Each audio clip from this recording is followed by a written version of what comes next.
Esse é um momento histórico, né? A primeira mulher efetivamente eleita a assumir a condução da OAB de Brusque para o próximo triênio. Momento de festa, de celebração da advocacia local, mas acima de tudo é um momento que reafirma a democracia, a unidade da nossa instituição. Nossa instituição só é forte se for unida, e a oxigenação dos nossos quadros que tornam efetivamente a OAB essa entidade indispensável para a sociedade brasileira. No seu discurso, o senhor mencionou essa situação, esse momento que o Brasil vive. O senhor até citou o fato, o ativismo político do judiciário, de maneira especial o nosso Supremo, né? Que forma a OAB estadual, a OAB local, nacional, pode trabalhar para tentar alinhar essa situação que o senhor descreveu há pouco no seu discurso? Bom, eu sou um crítico ao ativismo judicial, ao abuso de poder de qualquer dos poderes, CNJ, Supremo Tribunal Federal, porque isso reflete, de um certo modo, lá no pequeno município, né, nos pequenos municípios do interior. O que se faz lá se serve de exemplo para um pequeno município. E nos preocupa muito, mas eu não sou um comentarista de caso, eu não sou uma pessoa que fica em rede social apenas criticando. A gente vai buscar soluções. E existem projetos de leis importantíssimos no Congresso Nacional que a sociedade tem que abraçar, como, por exemplo, a mudança da forma de escolha dos ministros. Hoje é uma escolha totalmente política ao cargo de um presidente da República, seja ele de direita ou de esquerda, mas que ele coloca alguém lá com ideologia. E o que a gente busca é que a sociedade participe, talvez com uma lista tríplice, envolvendo a OAB, envolvendo o Ministério Público, envolvendo a magistratura. Outra questão, mandato para os dirigentes do Supremo Tribunal Federal. Alguns chegaram ao Supremo muitos novos, e vão ficar lá por 30, 40 anos. Muitas vezes o pensamento deles não reflete mais a sociedade da época. E a gente entende que 10, 15 anos é um mandato suficiente para ele contribuir com o Poder Judiciário. E a outra questão, que é muito fundamental, é a prevalência do colegiado. São 11 ministros. É importante que os 11 ministros participem das decisões e que não fique tudo a cargo de um ministro só. Tá? Isso dá maior responsabilidade nas decisões, isso deixa as decisões mais pensadas, mais democráticas e dá mais segurança jurídica para todos nós. Então, assim, eu sou um crítico, mas eu busco soluções para que a gente possa melhorar e aperfeiçoar o Poder Judiciário Nacional. O senhor fala em melhorias técnicas, digamos assim, situações pontuais e importantes, mas a gente sabe que a decisão é política, e quem vai legislar sobre isso é o Congresso. E aí? Sim, mas a sociedade precisa movimentar o Congresso, né? A sociedade é o maior instrumento da democracia. As entidades da sociedade civil, como a OAB, como a imprensa, precisam se manifestar. É ali que surgem as ideias, é dali que surgem as reivindicações. Os movimentos de base dos pequenos municípios, os movimentos sindicais, é ali que a gente pode tentar mudar e evoluir nesse ponto constitucional. Não sei se o senhor gostaria de comentar, mas já que estamos falando de poder judiciário, falamos há pouco do poder maior em Brasília, e esses super salários que estão sendo divulgados aí, o que a OAB pensa em relação a isso? Não seria um descaso até com relação àquilo que a sociedade brasileira hoje vive do ponto de vista econômico, e os próprios poderes públicos trabalham, municipal, estadual e federal, para tentar o enxugamento da máquina e cada vez ficar mais difícil? Eu defendo que o Poder Judiciário, o Ministério Público e até mesmo os integrantes do Poder Legislativo, Poder Executivo, tenham bons salários. Eu acho que é importante, são cargos de relevância e precisa ser muito bem remunerado.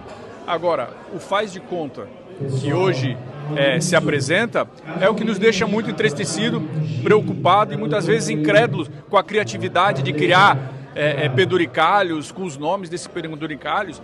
O cidadão, quando o Estado deve para o cidadão, ele paga em precatório.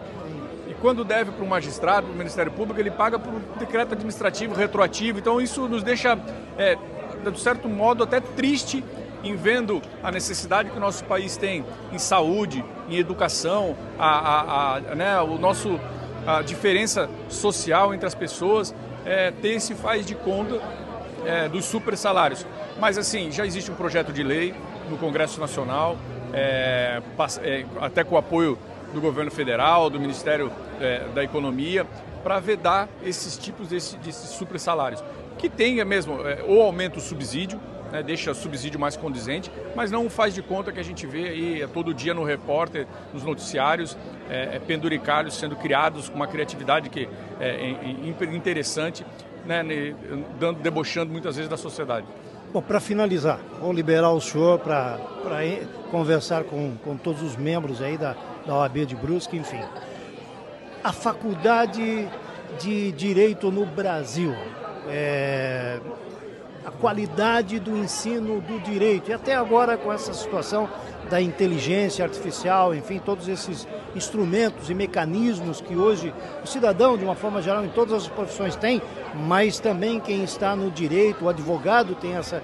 O que o senhor poderia comentar sobre isso? Bom, nós temos excelentes universidades no Brasil, universidade de referência aqui na região, nós temos excelentes universidades, mas a abertura indiscriminada desses cursos criou uma disparidade muito grande, né? Hoje no Brasil é evidente que há um estelionato eleitoral, educacional. As faculdades cobram do cidadão né, para que ele se forme e não entregam o mínimo necessário para ele poder ter uma profissão. Isso acontece no Brasil inteiro. Nós temos mais faculdades do que todo o resto do mundo junto. São quase 1.500 cursos de direito. Entendeu? Num país que precisa de técnicos em engenheiro, de técnicos em mecânica, enfim, a gente precisa se industrializar. Nós estamos formando muito mais bacharéis em direito do que o necessário. Por isso a importância da OAB para chancelar, para dar selo, recomendação, a importância do exame de ordem, que não é uma proteção do mercado de trabalho, isso é uma proteção da sociedade, para que quando ela for contratar um advogado, ela tenha um advogado efetivamente preparado para defendê-la. E muitas vezes o advogado defende questões vitais. E muita honra, né, Dirley, porque... Primeiro, eu sou uma advogada que eu vim de fora, eu estou há 20 anos em Brusque, então ter esse reconhecimento dos meus colegas, ter essa votação tão expressiva e ser tão bem recebida hoje demonstra que eu acho que nós fomos pelo caminho correto e que os advogados estão também se sentindo representados por nós, né, de igual forma.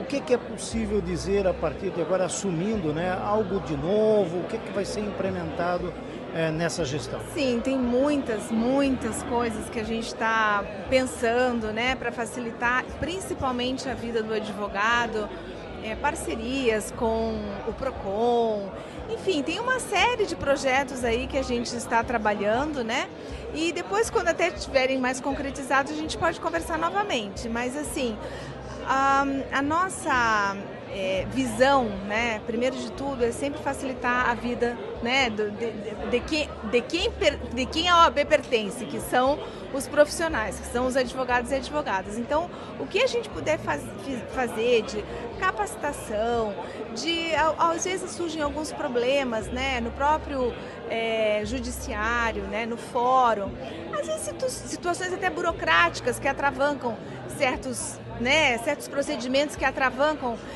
a expedição de um documento, enfim, a gente sempre está muito atento, né? Atento às necessidades e os advogados também vão, porque nós temos assembleia uma vez por mês, então ali a gente já vai recebendo feedback, olha, está acontecendo isso, então a gente vai lá, fala, né, com os órgãos públicos, mas eu acho que vai ser uma gestão muito tranquila, de muita parceria, né, e de muito diálogo também com o poder público, porque eu acho que isso é muito importante, né? Em nome da Rádio Cidade, desejamos à senhora muito boa sorte com a sua equipe. Em breve vamos estender mais esse bate-papo, claro, certo? Vamos sim. Eu fico muito feliz assim por toda a imprensa estar aqui. É muito importante a participação de vocês sempre para estar levando aí a melhor informação para a nossa população. Muito obrigada também.